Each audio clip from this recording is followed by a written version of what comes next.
Adorar a Dios, ¿qué significa adorar a Dios? A ver, hay muchas discusiones, alabanza, adoración, que uno es alabar con las canciones, otro es adorar con el corazón. Están muy ligados. Yo recuerdo dos casos muy especiales en la Biblia donde una adoración tan diferente de uno de la otra, ¿no? Que fue adoración igual. Abraham decía allí cuando iba a entregar a su hijo Isaac en holocausto, dice, iremos con el muchacho, adoraremos. Para él, ¿qué era adorar? Entregar a su hijo. Aunque sabemos después que no lo entregó, porque Dios no lo permitió, fue una prueba de su fe. Y en otro pasaje, en el libro de Job, dice que Job, después que sufrió todas las que sufrió, perdió sus ganados, perdió sus hijos, aún su mujer lo despreciaba, dice que él, postrado en tierra, adoró. Adorar es darle a Dios el lugar que tiene en tu vida y en la mía. Como cantamos recién, un Dios todopoderoso, misericordioso, amoroso. Mira, ¿cuánto más podemos decir de Dios? ¿Eh? Dios todopoderoso, misericordioso, amoroso, ¿eh? Maravilloso. A ese Dios estamos hablando en esta mañana. ¿Y qué somos nosotros para Dios? Bueno, somos sus hijos, obviamente, porque dice la Biblia que a los que queremos en Jesucristo nos dio un derecho a ser hijos, llamados hijos de Él, hijos de Dios. Pero algo más también queremos recordar que somos siervos. No somos siervos esclavos como los de la antigüedad que estaban obligados a servir a su amo porque no les quedaba otra, ¿no? Habían sido comprados, habían nacido una familia de esclavos. Entonces, ¿por qué somos hoy nosotros siervos? Siervos por amor, por agradecimiento, por gratitud a Dios. Y queremos en esta mañana también ser siervos para la gloria del Señor. Amén. Vamos a cantar entonces. El texto de Filipenses 2, ¿no? Filipenses 2.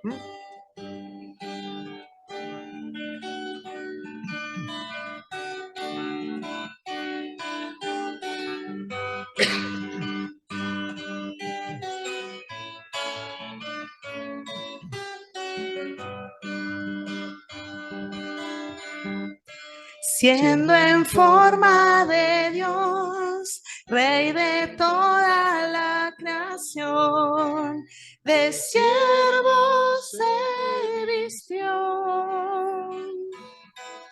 Hasta lo sumo se humilló, sufrió la muerte en su misión. Horrenda muerte en una cruz, inmenso amor le hizo descender a servir al pecador. Gracias sin igual, Cristo demostró, dio su vida a mi favor. Pone en mí la misma mente que hubo en Cristo, hazme un siervo para tu gloria. Tomaré mi cruz, te seguiré, Jesús, hazme un siervo para tu gloria.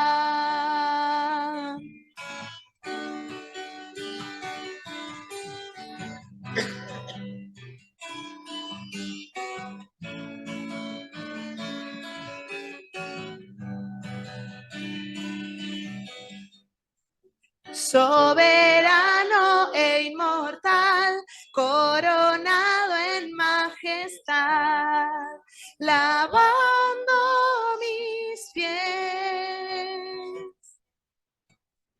Inocente de maldad, mas cargó mi iniquidad, tomando sí mi lugar.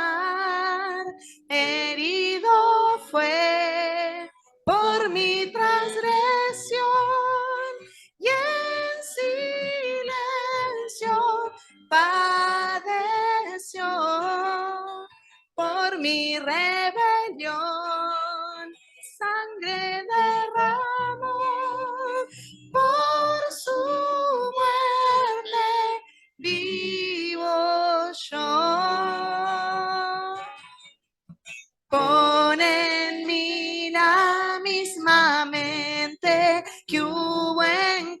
Cristo, hazme un siervo para tu gloria. Tomaré mi cruz, te seguiré, Jesús, hazme un siervo para tu gloria. Y pon en mí la misma mente. Tú en Cristo, hazme un siervo para tu gloria. Tomaré mi cruz, te seguiré, Jesús, hazme un siervo para tu gloria.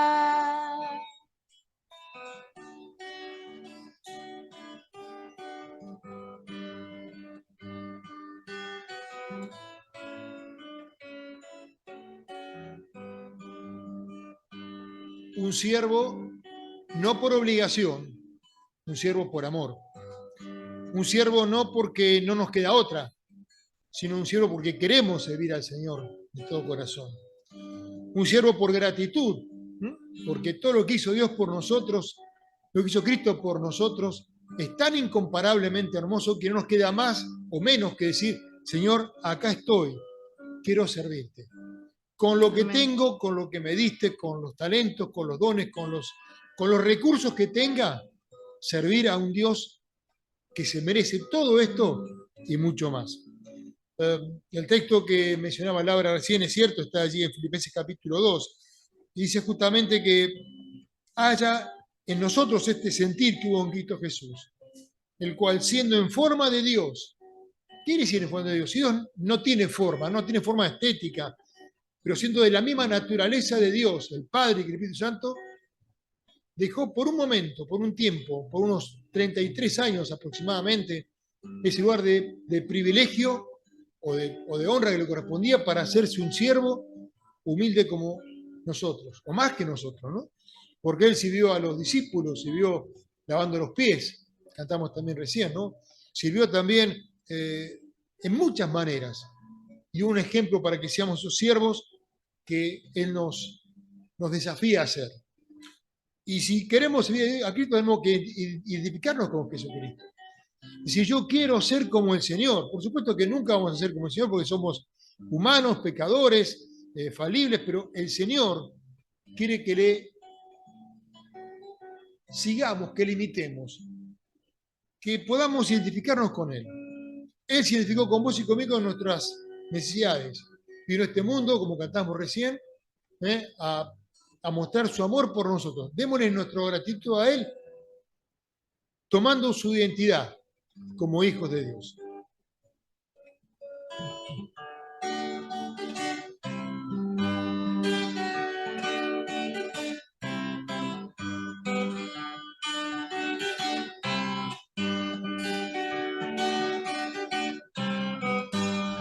Quiero identificarme con Cristo, donde quiera que esté, que sepa la gente que vivo por Él, y que el mundo conozca que Cristo es real, y no solamente palabras. Con Cristo en este mundo me quiero identificar. Quiero identificarme con Cristo, donde quiera que esté, que sepa la gente que vivo por Él, y que el mundo conozca que Cristo es real, y no solamente palabras. Con Cristo en este mundo me quiero identificar. Una vez más. Quiero identificarme con Cristo, donde quiera que esté, que sepa la gente que vivo por Él, y que el mundo conozca que Cristo es real y no solamente palabras. Con Cristo en este mundo me quiero identificar.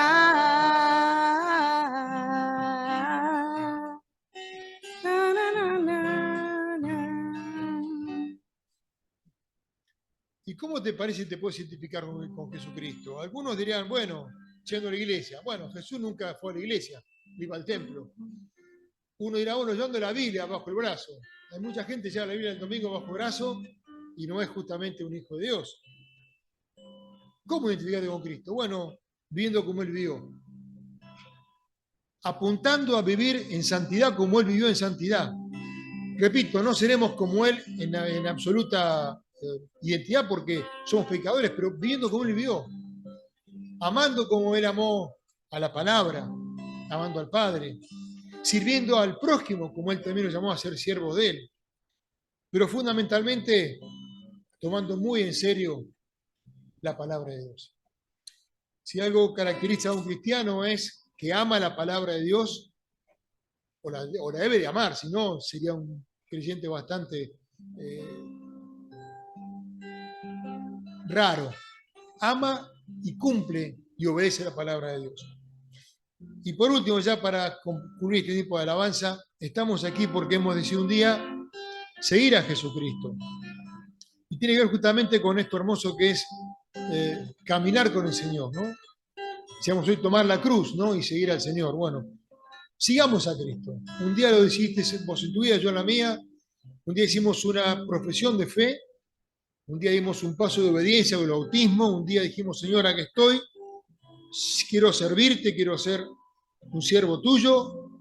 Ahora, ¿a qué? A seguir al Señor los pasos que nos dejó, dice así, Primera de Pedro, nos dejó sus pisadas para que caminemos en Él, ¿no? Sigamos a Cristo.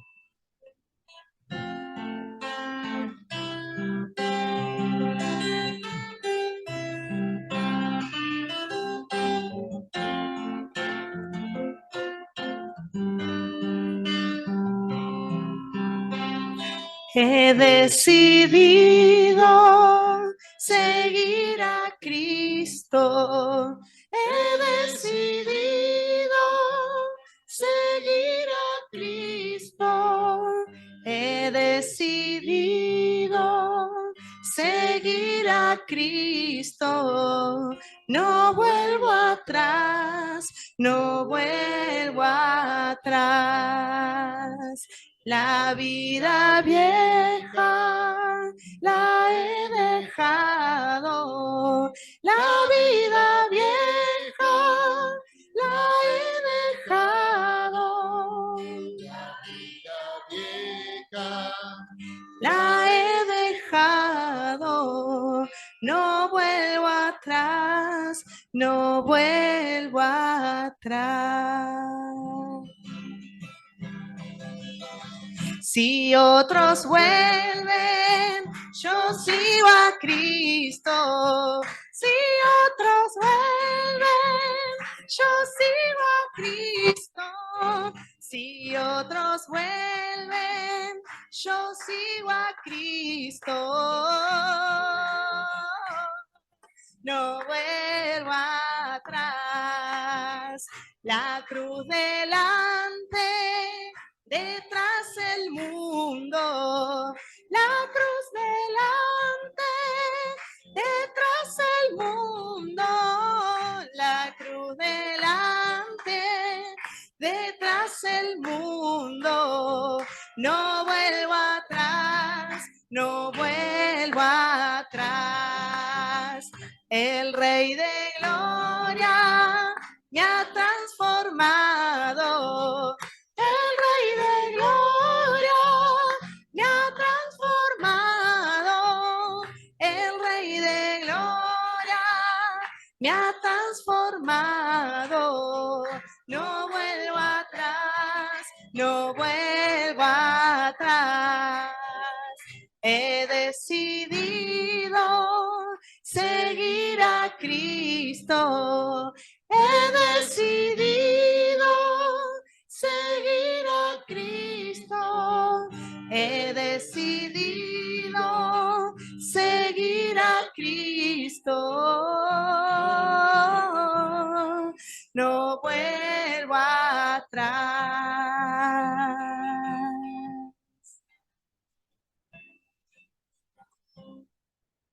¿Y por qué volver atrás si lo mejor está por delante? Amén. ¿Por qué volver al mundo que hemos dejado ya? Aunque estamos en el mundo, pero no pertenecemos al mundo, ni vivimos para el mundo. ¿Cómo no vivir pensando en la meta de todo cristiano, que es ser como Jesucristo? Y un día encontrarlo en los cielos y estar para siempre en la eternidad. Pero hoy, mientras tanto, seguir sirviéndole con todo el corazón. Tomen asiento, por favor. Vamos a prepararnos para el tiempo de la palabra. Y realmente, qué lindo cuando uno puede disfrutar de esta relación con el Señor, que uno puede decir realmente, no estoy siguiendo a Dios porque me obliga a nadie. No sigo a Dios porque no me queda otra, lo sigo porque es mi deseo. Ha sido mi compromiso seguir a Cristo del día que le hemos conocido. Y si hiciéramos una lista de las condiciones o de los requisitos para un verdadero hijo de Dios, habría muchos ítems, ¿no? Pero uno que creo que es primordial, que es infaltable, que es imprescindible, es la obediencia a Dios. Un hijo de Dios debe ser un hijo obediente a Dios. Pero, ¿qué concepto tenemos de obediencia? Bueno, primero que nada es una de las características de los grandes hombres de Dios. Voy a mencionar solamente dos, por un ejemplo, Noé.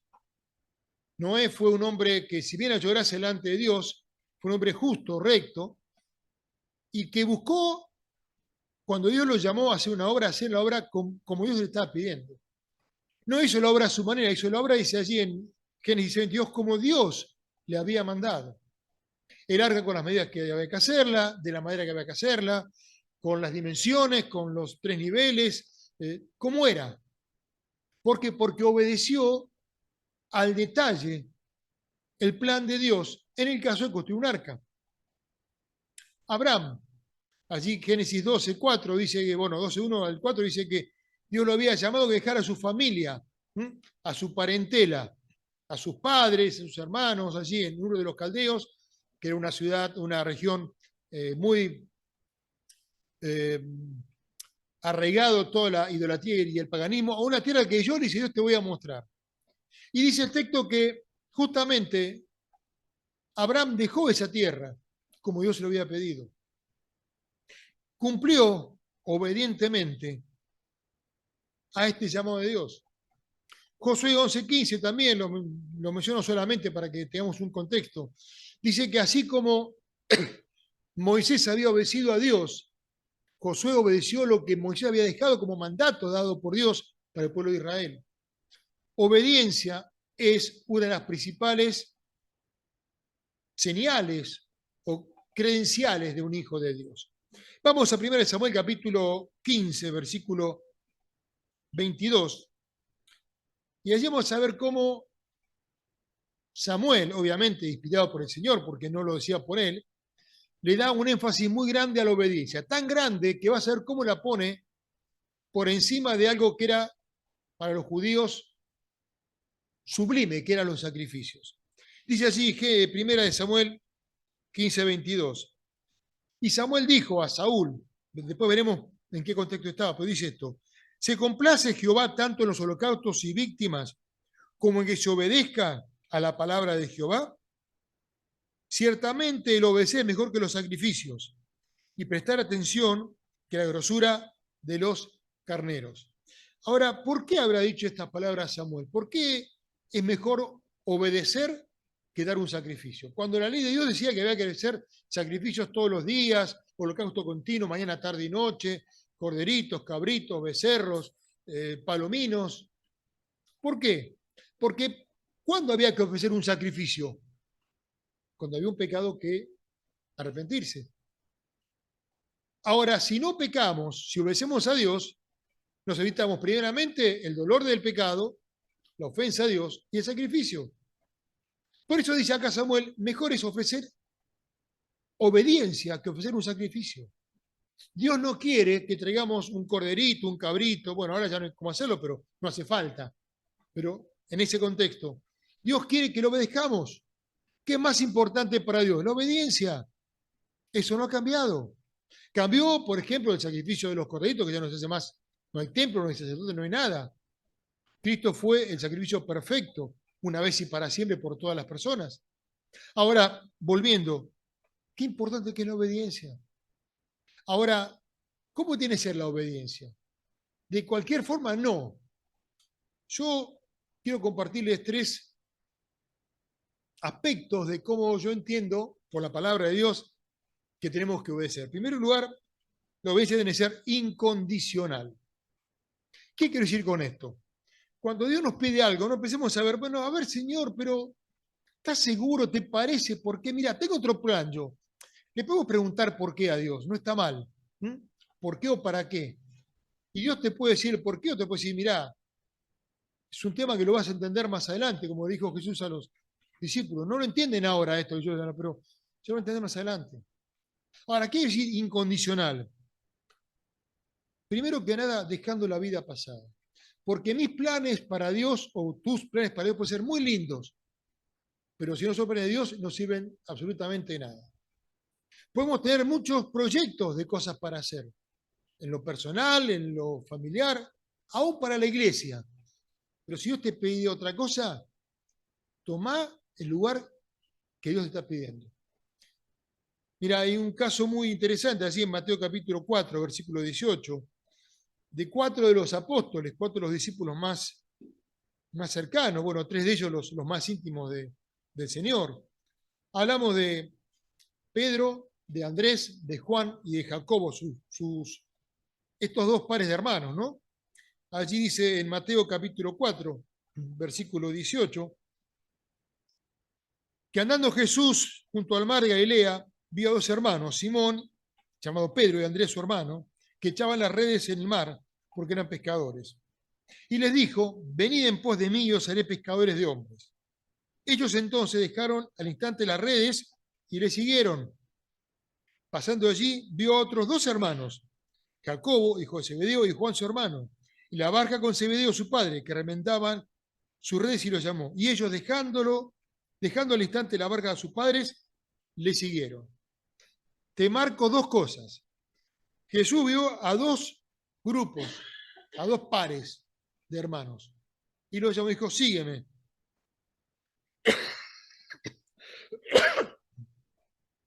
Y ellos ¿qué hicieron? Le siguieron. Ahora, sabemos que tenían estos 4 muchachos un gran emprendimiento. Vimos la semana pasada que hablamos de que coinonía tenía que ver también con sociedad, con compartir cosas. Eran socios en la pesca. Eran buenos pescadores. Pero para ellos fue prioritario seguir el llamado de Jesús. No dijeron, Señor, mirá, está la época de la pesca. Cuando venga la época de la veda, como hay acá en Chascomús, veda, después seguimos. No, dejando todo. No dijeron, ¿sabes qué? Danos un par de días que dejaron todo. No cuestionaron la decisión de Dios, no cuestionaron el llamado de Jesucristo.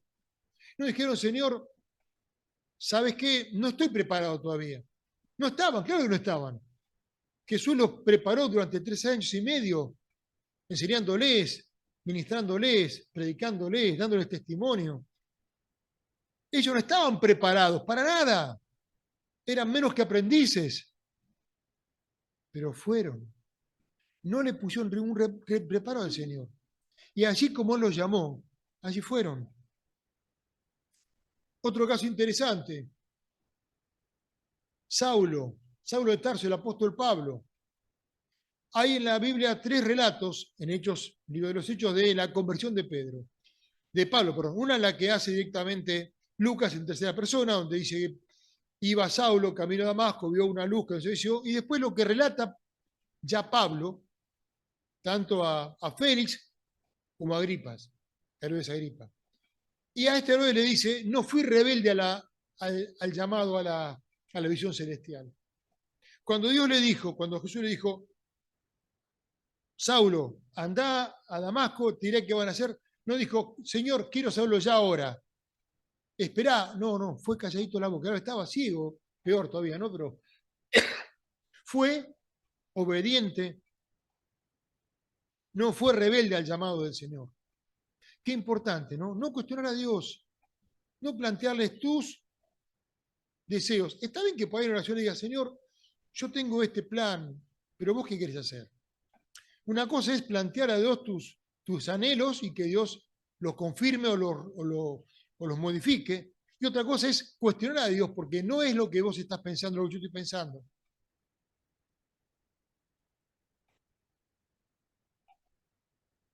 Cuando venimos acá a Chascomús, veníamos de una iglesia donde teníamos un ministerio como esposos en la escuela dominical, en la enseñanza, con los matrimonios, con la obra misionera.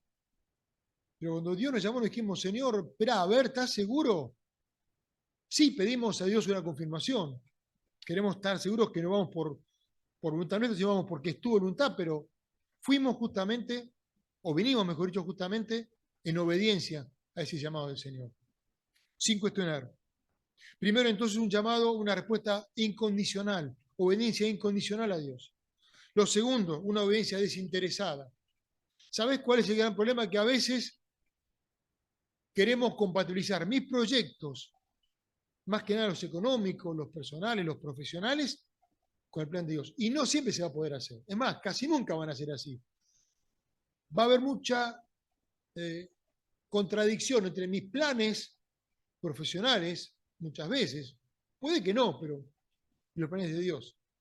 Y vamos a ver también cómo en algunos casos Jesús fue muy estricto y muy frontal en estos principios, no poniendo la vista en lo material, podemos llamarlo así, no priorizando lo secular, lo económico, lo personal. Allí en Mateo capítulo 8, estamos cerquita del 5, vamos al 8, Mateo,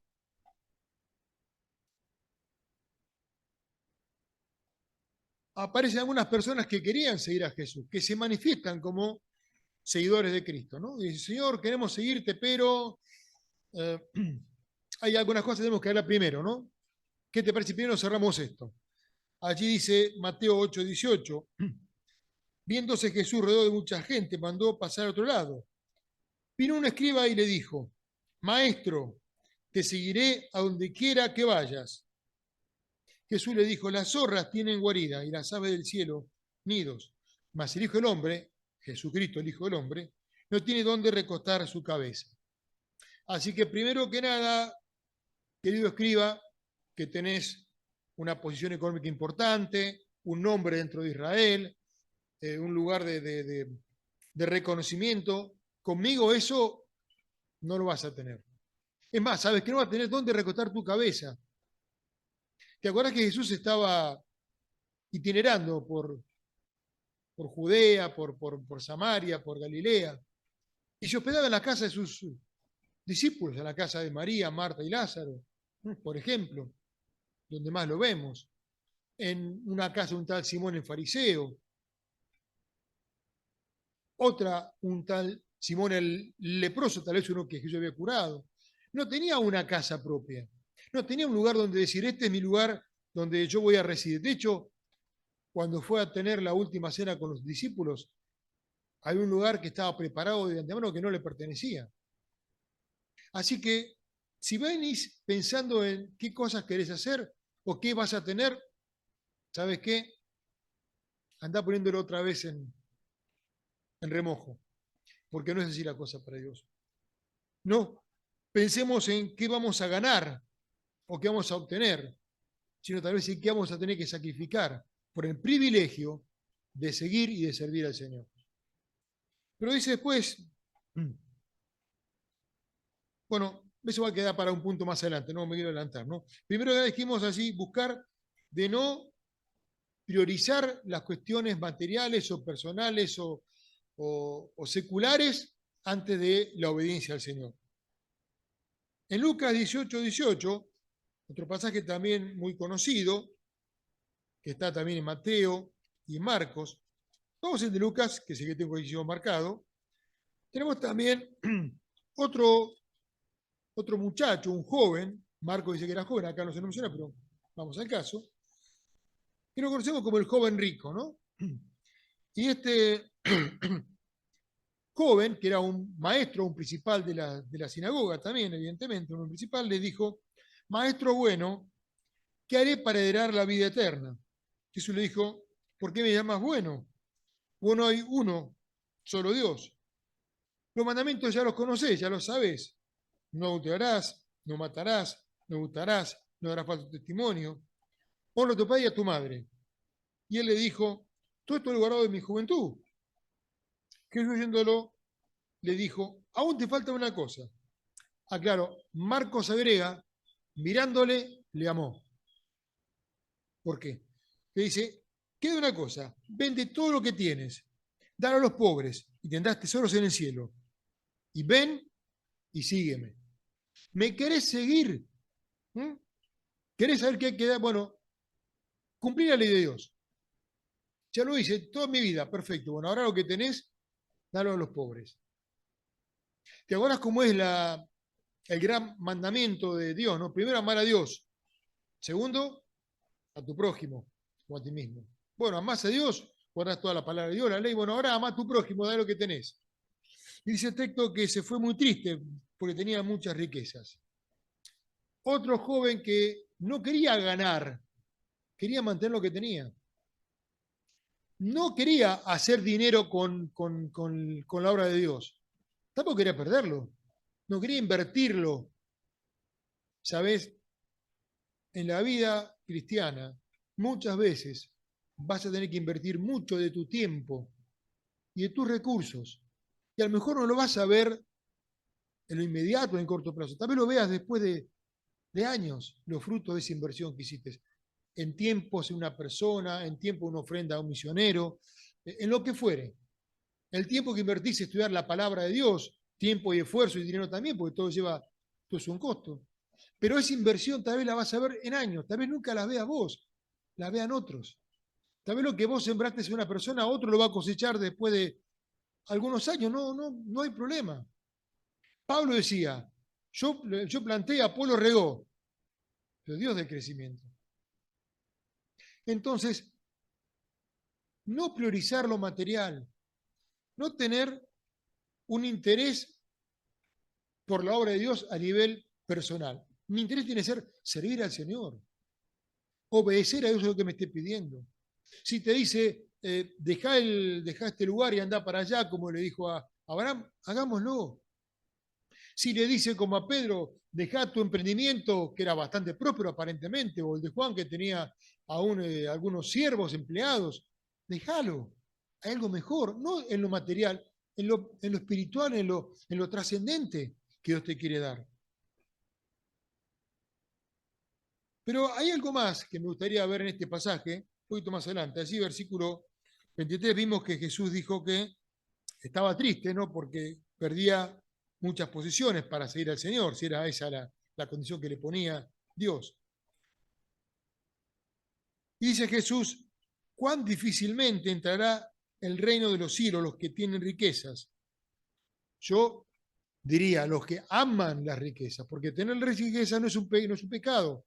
La puedes tener como la tenía Abraham, como la tenía Job, como la tenía José de Arimatea, y aún así ser un hombre de Dios. Sigo.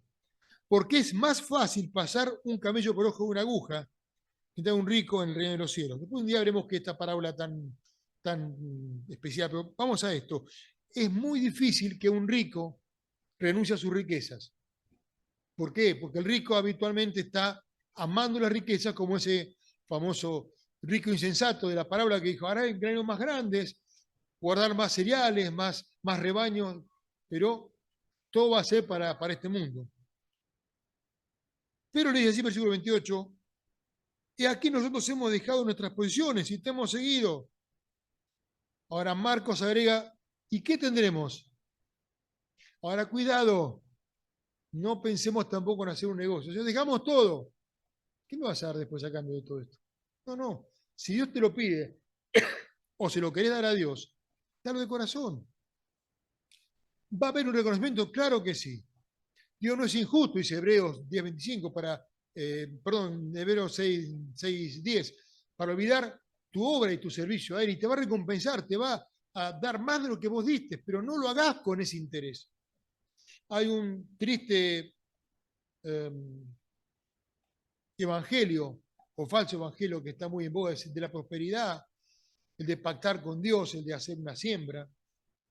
¿Qué es pactar con Dios? Dicen estos predicadores de la prosperidad que si yo le doy a Dios 10, Dios me va a dar a mí 100 porque le estoy dando el 10%. No, Dios me va a dar lo que me va a dar porque quiere dármelo. Si me da, no me lo da, ¿qué problema hay? Él es soberano. ¿Qué decíamos? Él es soberano, ¿no? Cantamos hoy. Soberano e inmortal. No está ligado. Ahora, yo tengo un texto muy fuera de contexto y dice que Dios no es deudor de nadie. Claro que no es deudor de nadie. Dios no me debe nada a mí ni a vos. Todo lo que me lo da es por gracia. La salvación, la salud. Todo es porque Él me lo quiere dar. Si no me lo quiere dar, no me lo da y ya está. Él es soberano. Ahora, toman ese texto y dicen, Dios no te va a deber nada. Vos dale y Dios te va. No, yo no hago un compromiso con Dios. No hago un pacto con Dios. Yo hago un pacto, sí, a nivel espiritual con Dios, no un pacto a nivel material. Entonces, este tema de sembrar 10 para que Dios te dé 100, o 100 para que Dios te dé 1000, no es lo que Dios planificó y preparó en su plan maravilloso. Dice la palabra de Dios que Dios nos ha dado todo por gracia. Todas las cosas vienen de Él y por su gracia. Así que no seamos seguidores obedientes interesados. No seamos seguidores condicionales a Dios, a ver si me das esto, si podemos hacer acá. Y algo más, seamos obedientes con integridad. ¿Qué quiero decir con esto? El pecado está arraigado en el corazón del ser humano, de todos, desde Adán hasta el último hombre que pise este mundo antes de venga Cristo, aún los cristianos, los creyentes, los que hemos sido bautizados, perdonados, somos pecadores. El que diga que no es pecador ya está pecando por mentiroso. ¿Y cuál es el gran problema? Es que el pecado está en nosotros. Y no puedo servir o seguir a Dios o obedecer a Dios en mi rebeldía o en mi agarre con el pecado. Una vez escuché una pregunta que me pareció muy interesante. ¿Por cuántos pecados Adán se perdió el huerto del Edén? 1. ¿Fue un pecado, fue un delito penal? No. No mató, no robó, no adulteró. ¿Qué hizo? Desobedeció. Nada más y nada menos. Desobedecer a Dios. Dios dijo, no comas de ese árbol. Bueno, lo voy a comer porque está bueno, está interesante, voy a ser como Dios. Paréntesis. En la tentación ahí vamos a ver cómo Satanás utiliza varias armas. Una de ellas es, obviamente, tomar la palabra de Dios y modificarla, ¿no? Torcerla. Dios le dijo que no coman de todo árbol. No, no era esa, era no coman de uno. La torció, la cuestionó. Y después le dice, no, lo que pasa es que van a ser como Dios, sabiendo el bien y el mal. Y sabés, como muchas cosas, había un cachitito de verdad en todo esto. Porque no iban a ser como Dios, pero sí iban a conocer el bien y el mal. Adán y Eva entonces no eran inocentes. Quiere decir, no habían pecado, no había nada malo en sus vidas. Vivían como un bebé que no sabe lo que está bien y lo que está mal. Cuando el bebé va creciendo, empieza a discernir esto no quiero que tocar y lo toco, es una rebeldía, es una desobediencia. Ahí ya empieza a manifestarse, ¿no? Un bebé ya empieza a los pocos meses, tal vez, o años ya a mostrar esa tendencia pecaminosa del ser humano. Pero para Adán era, voy a ser como Dios. Y algo de cierto había, porque pudieron conocer el bien y el mal, no como Dios, pero sí tomar conciencia del bien y el mal. A punto tal que Adán después se escondió porque estaba avergonzado porque estaba desnudo. Pensó que la desnudez era consecuencia de su pecado, no que era una revelación de una desobediencia a la palabra de Dios. ¿Cuál fue entonces el pecado de Adán? La desobediencia. Volvamos otra vez a 1 Samuel capítulo 15. Empezamos esta mañana, pero quiero volver un poquito para ver un poco más de ese pasaje. Yo leí solamente un versículo donde Dios decía que era mejor la obediencia que los sacrificios. Pero ¿por qué llegamos a este punto? Porque Dios, como muchas veces, le había dado una orden a sus siervos, en este caso al rey Saúl, veremos Samuel capítulo 15, y Dios le había dicho allí, versículo 3, ve pues, hiere a Amalec y destruya todo lo que tiene, no te apiades de él, mata a hombres, mujeres, niños, aún los de pecho, vacas, ovejas, camellos y asno. Aclaro que es un texto que a mí me hace un golpe al estómago, porque niños y mujeres, bueno, yo no puedo cuestionar a Dios, ya lo dijimos al comienzo, no cuestionar a Dios. Había un motivo, era eh, una nación que estaba absolutamente pervertida. Aún los niños estaban ya salpicados grandemente por ese pecado. Y Dios dice, arrasá con todo, aún mirá los animales, vacas, ovejas, camellos y asnos, no perdones nada. ¿Y qué fue lo que hizo Saúl? Bueno, muchos conocemos la historia, lo voy a hacer rapidito por esto, ¿no? Dice allí en capítulo 8 que Saúl tomó vivo a Agag, rey de Amalec, pero a todo el pueblo lo mató a filo de espada. Cumplimiento parcial es desobediencia. ¿Mm? Mató a todos, pero se quedó con Amalec. Y Saúl y el pueblo perdonaron a Agag y a lo mejor de las ovejas y del ganado, animales engordados, y todo lo bueno, no lo quisieron destruir. Ahora, todo lo que era vil, lo destruyeron. ¿Cuál era el mandato? Destruir todo. ¿Qué destruyeron? Lo que no servía, lo que era feo, lo que no les gustaba. Se guardaron, además a Amalek, que era una forma de mostrar el poder que tenía Saúl. No, acá está el rey que me amenazaba, lo he vencido. Ahí está, ahora lo muestro como un trofeo. No. Obediencia parcial es desobediencia. Y cuando Samuel lo va a confrontar, él le dice, versículo 13, vino pues Samuel a Saúl y Saúl le dijo, bendito seas tú de Jehová, he cumplido la palabra de Jehová. ¿He cumplido qué? La parte de la palabra de Jehová, que me pareció bien, la otra parte no. Y ahí es donde va la gran respuesta de Samuel al comienzo de este encuentro, ¿no? ¿Qué es mejor? ¿Obedecer o dar un sacrificio de corderito, de cabrito? Obedecer. Mejor es obedecer, porque Dios va a darle más atención a esa obediencia que al sacrificio, que aún él instituyó en la ley de Moisés para el pueblo de Israel. Hace tiempo se instauró una frase en nuestro país, se van a acordar, la obediencia de vida, que no tiene nada que ver con lo que quiero ahora, pero quiero el texto, ¿no? La expresión, obediencia de vida. Aquellos que habían cometido algunos crímenes, algunos delitos en momentos muy especiales de nuestro país, porque lo hicieron cumpliendo órdenes, estaban supuestamente cubiertos. No eran culpables porque cumplieron órdenes, no. La obediencia de vida es a Dios.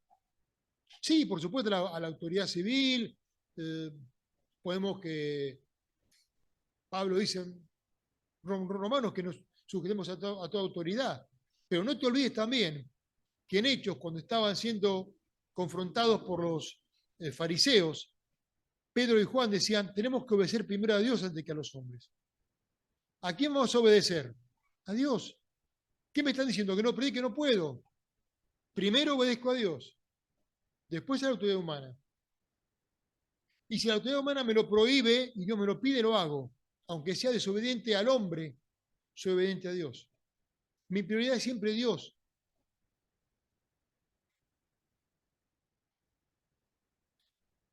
¿Cuál es el mejor ejemplo de obediencia que podemos encontrar en la Biblia? Como en todo, Jesucristo. En todo, el mejor ejemplo es Jesús.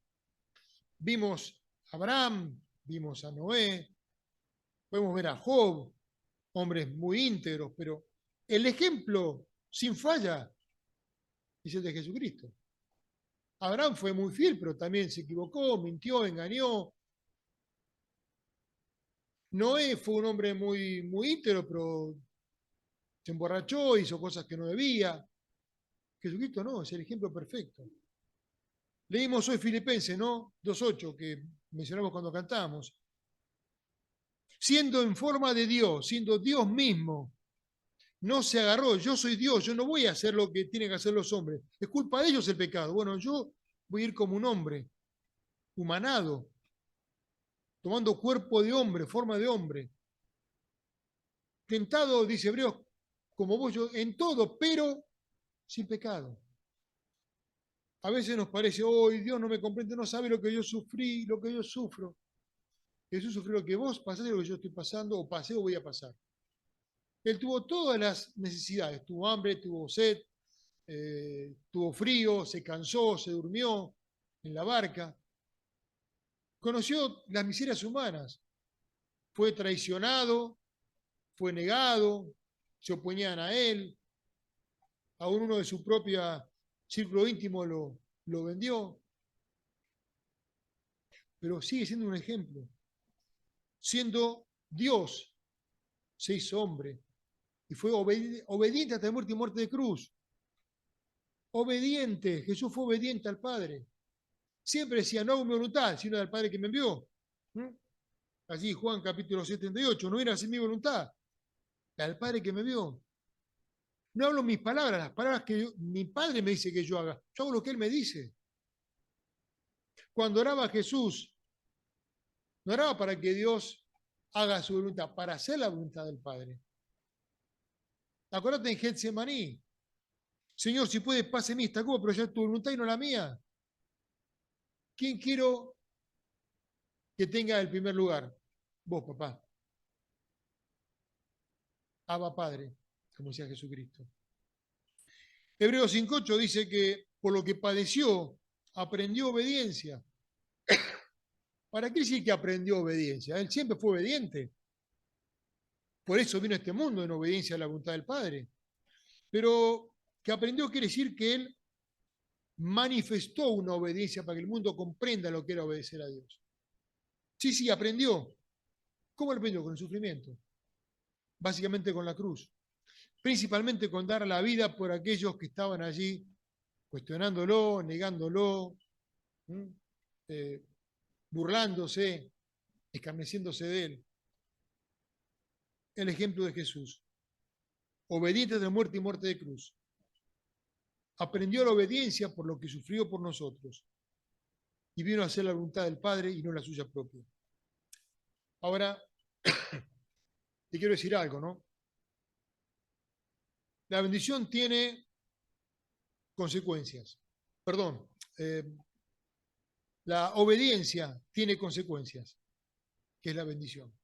Pero también tiene consecuencia la desobediencia, que es la retribución, la disciplina, el castigo. Hay dos capítulos tremendos en la Biblia. Libro de Deuteronomio, el quinto libro de Moisés, el último de la Torá de los judíos. Dos capítulos que son, uno básicamente, pero los dos que son realmente muy, pero muy duros. Te voy a leer solamente algunos versículos del 28. Acontecerá que si oyeres atentamente a la voz de Jehová tu Dios, para guardar y poner por obra todos sus mandamientos, que yo te prescribo hoy, también Jehová tu Dios te exaltará sobre todas las ciudades de la tierra. Y habla Israel, verso 3. Bendito serás en la ciudad y bendito tú en el campo. El fruto de tu vientre, bendito, el fruto de tu tierra, el fruto de tus bestias, de tus crías, rebaños, ovejas. Así sigue diciendo todo. Te pondrá Jehová por cabeza, verso 13, perdón, al final de esta porción, y no por cola. Y estarás encima solamente y no estarás debajo. Si obedecieres a los mandamientos de Jehová tu Dios, que yo te ordeno hoy, pero guardes y cumplas. Hasta acá están las bendiciones. Después léela, es hermoso lo que va a tener. Dice, tu canasta va a rebosar, vas a tener bendición, salud, prosperidad, todo. Pero, ahí cambia la cosa, versículo 15 en adelante, acontecerá que si no oyeres la voz de Jehová tu Dios, o sea, si desobedeces a Dios, te van a pasar estas cosas, mira. Maldito serás en tu ciudad y en el campo. Maldita tu canasta y artesa de amasar. Maldito el fruto de tu vientre, el fruto de la tierra, que es de las vacas. Todo lo que iba a ser bueno, iba a ser malo. Ahora, por amor al tiempo, 14 versículos habla de las bendiciones de la obediencia.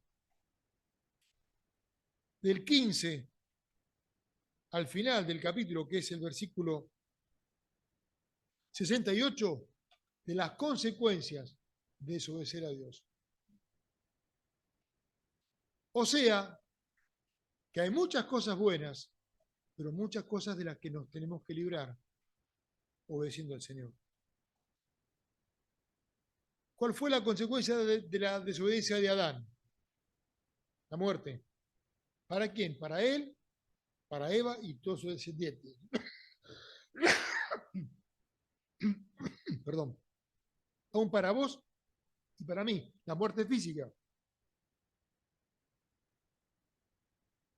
¿Cuál es la consecuencia de la obediencia de Cristo, de la muerte en la cruz?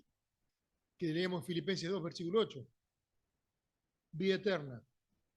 Para vos y para todo aquel que cree en su nombre. Por un hombre, desobediencia, la muerte. Por otro hombre, Pablo llama el segundo, el postrer Adán, obediencia a Dios, vida eterna. Qué contraste tan maravilloso, ¿no? Y para cerrar en esta mañana, una reflexión que como siempre comienza en mí, el burro delante, y sigue en vos y en ustedes. ¿Cómo está nuestra obediencia a Dios? ¿Estamos obedeciendo a Dios? ¿Andamos en santidad, en pureza, en integridad? ¿Estamos andando como es digno de un hijo de Dios? El que nos ve a nosotros dice, la pucha, esta persona tiene algo diferente. No es mejor, pero es diferente del resto. ¿Por qué? Porque tenemos a Cristo, reflejamos a Dios en nuestras vidas. Somos un espejo que está reflejando, de alguna manera, la vida de Cristo a este mundo. ¿Estamos obedeciendo a Dios en nuestra actitud de buscarlo a Él? Dice la Biblia que busquemos a Él mientras puede ser hallado. Llamarle en tanto que está cercano. Un día Dios ya no va a estar disponible para el mundo. Por eso es tiempo de buscar a Dios. Ya lo hemos encontrado, perfecto, sigamos conociendo más de Él. Invitemos a otros a conocer al Señor. Compartamos el mensaje del Evangelio. Enseñemos lo que hemos aprendido de la palabra para que las personas crezcan en su comunión con el Señor. Eso también es parte del llamado a toda la iglesia, ¿no? A ser discípulos, a ser testigos, Hebreos 1.8, ¿no? Perdón, Hechos 1.8. Seréis testigos. Decir qué hizo Dios en tu vida y en la mía. Algo que nos cuesta obedecer en nuestra vida, alguna área que nos cuesta más, te cuesta más la oración, te cuesta más la lectura, te cuesta más el servicio, te cuesta más algo. Bueno, ahí tenés que enfatizar, valga la redundancia, tu enfoque.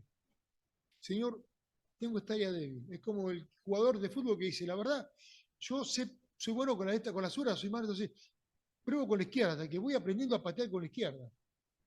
O soy bueno para el pie, pero soy bueno para el cabezazo, practico cabezazo hasta que voy aprendiendo a cabecear. Tomo un ejemplo bien común para que entendamos, ¿no? Lo que me cuesta más, eso lo tengo que enfocar, porque es el área que más débil estoy yo, donde más me cuesta obedecer a Dios. Dios dice, clama a mí y yo te responderé, buscadme y me hallaréis. Servid a Dios con alegría, cantamos a veces con Él con regocijo. ¿En qué estamos fallando? En la oración, en la lectura, en el servicio. Bueno, allí enfoca tu vida de ahora en adelante. Señor, quiero ser obediente en esto que tanto me está costando. ¿Por qué? Porque, cerrando ya, y el título que yo le puse esta mañana es La obediencia que trae bendición. Y la más grande, ¿sabes cuál va a ser? Cuando en los cielos, en lugar de Cristo, Dios diga, o Cristo, mejor dicho, nos diga, buen siervo y fiel. Has sido fiel a lo que te di, en tu ministerio, en tu servicio, con tus dones, con tus talentos, y que por ese servicio, por esa vida honrando a Dios, haya un reconocimiento del cielo. No de los hombres, ¿eh? Lo de los hombres está bueno hasta cierto punto, porque puede ser un engaño. De Dios es más importante. Obediencia incondicional, integral, desinteresada, como Jesús nos dejó su modelo para que sigamos sus pisadas, y recordando que obedecer tiene sus bendiciones y no obedecer también tiene sus consecuencias. No digo las maldiciones porque son duros, pero tiene sus consecuencias. Y muchas veces Dios te va o me va a corregir, a disciplinar, me va, como decimos, me va a ir encauzando con la corrección, porque no fui obediente en lo que Él me pidió. Vamos a orar. Señor, ¿cuánto nos cuesta verdaderamente ser ese siervo obediente que pueda mostrar absolutamente el carácter de Jesucristo? Aquel que siendo Dios se hizo hombre, siendo hombre se hizo siervo, y como siervo se humilló, y fue obediente hasta la muerte y muerte de cruz. Aquel que nos dejó un ejemplo para que sigamos sus pisadas, aquel que nos dejó una muestra de cómo quiere que vivamos. Pero gracias porque, Señor, queremos ser siervos obedientes, aún con nuestras dificultades y nuestras luchas. Queremos que nos limpies cada día por la sangre que Jesús derramó en la cruz para hacernos aceptos delante de tu presencia. Y para que así podamos estar mejor preparados para enfrentar los desafíos del servicio, del ministerio y a ser obedientes. No perfectos, no sin falta, pero sí obedientes con una actitud de reverencia a tu palabra y a tus planes. Señor, queremos ser como Jesucristo, obedientes, aunque nos signifique sufrimiento, aunque haya que resignar cosas que nos gusten y nos parecen valiosas, pero ser obedientes para poder disfrutar también de tu bendición y de tu comunión. Lo dejamos en tus manos, querido Padre, por Jesucristo. Amén y amén.